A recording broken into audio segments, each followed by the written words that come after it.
Hello friends, ISST world में आपका स्वागत है। हमने कुछ गुड्स परचेज की हैं CNC एंड कंपनी से। CNC एंड कंपनी जो है हमारे क्रेडिटर्स हैं, उनसे हमने 5,000 रुपए की परचेज की है। इसको रिकॉर्ड करने के लिए हम परचेज वाउचर का इस्तेमाल करेंगे।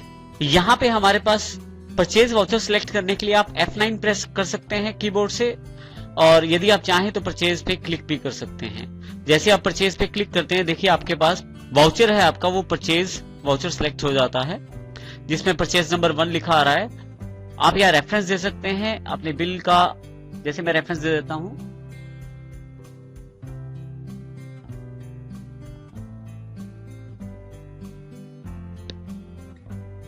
इसी के अतिरिक्त जैसे मैं एंटर करता हूं यहां से, तो पर्टिकुलर्स में मुझे 2 में, यहां देखें आप, इसका अगर परफॉर्मा देखें तो पहले पर्टिकुलर्स है ऊपर, उसके पश्चात डेबिट और फिर क्रेडिट। 2 में आप उस पार्टी का नाम दे सकते हैं जिससे आप परचेज करना चाहते हैं। जैसे हमारा जो क्रेडिटर है CNC एंड कंपनी है। जैसे ही मैं C प्रेस करता हूं, मेरे पास list of ledger accounts available हो जाता है। यहां से मैं CNC एंड कंपनी को सिलेक्ट करके एंटर कर देता हूं। यदि हम यहां ध्यान दें तो करंट बैलेंस भी दिखाया जा रहा है CNC कंपनी का। जो मैं परचेज करना चाहता हूं उस अमाउंट से CNC कंपनी को क्रेडिट करूंगा। जैसे मैं एंटर प्रेस करता हूं, देखिए हमारे पास यहाँ बिल वाइज डिटेल्स के अंतर्गत मेथड ऑफ एडजस्टमेंट का ऑप्शन अवेलेबल हो जाता है। यदि आप यहां ध्यान से देखें तो मेथड ऑफ एडजस्टमेंट दिया गया है, जिसके अंतर्गत 4 ऑप्शन हमारे पास अवेलेबल है: advance, against reference, new reference और ऑन अकाउंट। जब भी हम कोई परचेज या सेल का बिल जनरेट करते हैं तो उस केस में हम एक नया रेफरेंस जनरेट करते हैं। क्योंकि हमने ये माल उधार खरीदा है, CNC कंपनी से खरीदा है, तो हम इसको नए रेफरेंस से रिकॉर्ड करते हैं अपने पास। उसके पश्चात जब हम इसकी पेमेंट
करेंगे तो जो हमने रेफरेंस बनाया है, जैसे PUR 1/10 जो हमारे पास रेफरेंस है, इसको हम आगे समायोजित कर सकते हैं, आगे उस एंट्री की एडजस्टमेंट कर सकते हैं अगेंस्ट रेफरेंस के साथ। अर्थात न्यू रेफरेंस से हम एंट्री रिकॉर्ड करते हैं और अगेंस्ट रेफरेंस से उस एंट्री की एडजस्टमेंट करते हैं। इस उदाहरण में यदि आप यहां देखें तो हमने सिर्फ न्यू रेफरेंस का प्रयोग किया है। न्यू रेफरेंस जो है हमारा PUR/1/10 जो है वो हमारा न्यू रेफरेंस है, जिसमें 5,000 अमाउंट है और परचेज नंबर 1 वाउचर के साथ ये हमारे साथ लिंक्ड है। जब हम इसकी पेमेंट करेंगे तो अगेंस्ट रेफरेंस के साथ हम इस बिल को एडजस्ट करेंगे। इसी के साथ देखें, यदि हमारे पास 2 ऑप्शन और हैं, ऑन अकाउंट। यदि आपके क्रेडिटर्स या डेटर्स का बैलेंस ज्यादा है और आपको ये नहीं पता कि आपकी जो अमाउंट है किस बिल के साथ एडजस्ट होगी, तो उस केस में हम ऑन अकाउंट का प्रयोग करते हैं।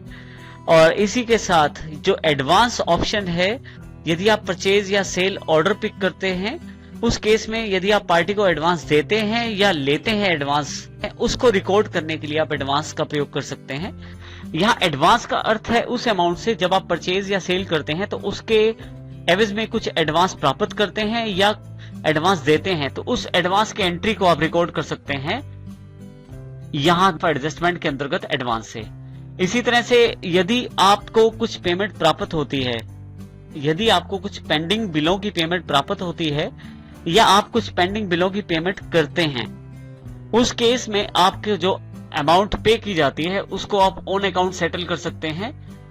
यदि आपको सही बिल की जानकारी नहीं है, किस बिल के अगेंस्ट उसको एडजस्ट करना है अमाउंट को, तो उस केस में आप ऑन अकाउंट उस पेमेंट को सेटल कर सकते हैं। इस तरह से आप इन 4 ऑप्शंस का प्रयोग कर सकते हैं।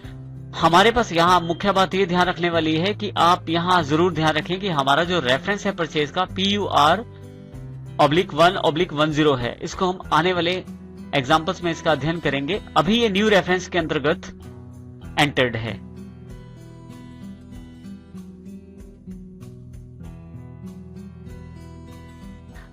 इसको हम आने वाले चैप्टर में समझेंगे। अभी मैं इसको न्यू रेफरेंस लेके एंटर कर देता हूं। देखिए, जो आपने रेफरेंस ऊपर दिया था वही रेफरेंस यहाँ नीचे अवेलेबल हो गया है। आप चाहें तो ड्यू डेट ऑफ या क्रेडिट डेज भी दे सकते हैं कि कितने दिन का आप क्रेडिट पीरियड देते हैं, वो भी दे सकते हैं। मैं इसे अभी खाली छोड़ देता हूं। अमाउंट जो मैंने ऊपर एंटर की थी बिल्कुल वही अमाउंट यहाँ भी सिलेक्टेड है। जैसे आप एंटर प्रेस करते हैं, आपके पास बाय के अंतर्गत फिर से यहाँ एंट्री के लिए ऑप्शन अवेलेबल हो जाता है। क्योंकि मेरी जो परचेज रिकॉर्ड करने वाली लेजर है, परचेजेस है, तो उसको यहाँ मैं P दबा के प्रेस करूंगा। जैसे ही P, मेरे पास परचेजेस लेजर अवेलेबल हो जाएगी। जैसे मैं इसको सिलेक्ट करके एंटर करता हूं, देखिए यहाँ पे परचेजेस जो लेजर है वो डेबिट में 5000 रुपए अवेलेबल हो जाएंगे परचेजेस के। इसका अर्थ ये हुआ कि मैंने जो एंट्री की है उसके अंतर्गत मैंने CNC एंड कंपनी से माल खरीदा है 5000 रुपए का। क्योंकि माल खरीदा है इसलिए उनका अकाउंट क्रेडिट हुआ है और हमने यहाँ परचेजेस अकाउंट डेबिट कर दिया है। यदि आप नीचे देखें तो दोनों तरफ टोटल है। इसके पश्चात जैसे आप एंटर करते हैं, नीचे एक नरेशन बॉक्स अवेलेबल हो जाता है। यहाँ आप नरेशन लिख सकते हैं।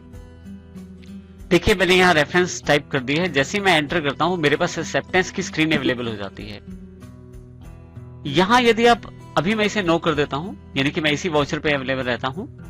यदि भी यहाँ ध्यान दे तो यहाँ डेट जो है वो भी मैं चेंज कर सकता हूं। उसके लिए शॉर्टकट आपके पास F2 है, या आप यहां से बटन टूल बार से डेट वाला बटन भी प्रेस कर सकते हैं। जैसे ही प्रेस करते हैं, वाउचर डेट अवेलेबल हो जाती है। जो वाउचर डेट की एंट्री आप करना चाहते हैं वो यहाँ चेंज कर सकते हैं आप।